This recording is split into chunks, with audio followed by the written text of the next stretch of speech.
For sure, I think people will be surprised to hear that I'm an introvert. Amy Schumer shy? That's one of the surprises you'll find in her new memoir, The Girl with the Lower Back Tattoo.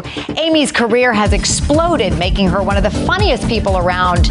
But behind the laughs is a very serious side, and Liz joins us now with that story. Hey, Natalie. All right, now in her stand-up and on her Comedy Central show, Inside Amy Schumer, Amy's not afraid to make light of extremely touchy subjects. Much of it's pulled from her very own troubled past.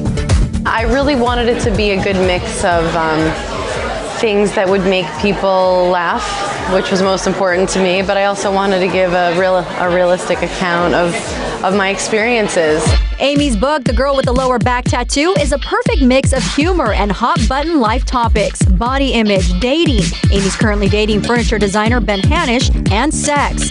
And where, in sharp contrast to Amy's racy stage shows, she's actually more conservative. I'm comfortable talking about sex, and somebody might experience it as being crass, but that is just because they're wired differently than me.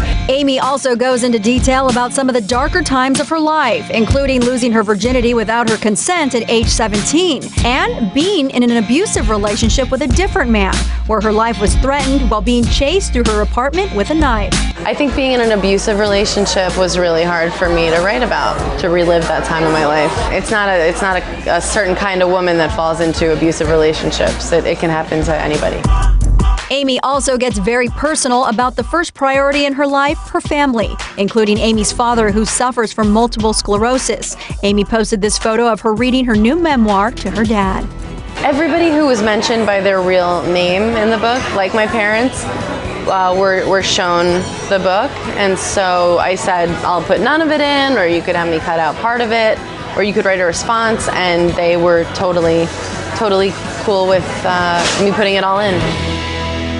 As for the screenplay she's written with Jennifer Lawrence, Amy tells us they're looking for a director and trying to figure out scheduling. I can't wait to see these two girls collaborate. And I bet you directors are going to be lining up to work with them. I would think so. Yeah, Jennifer I'm Lawrence. so glad Amy Schumer's so happy these days. She's in love.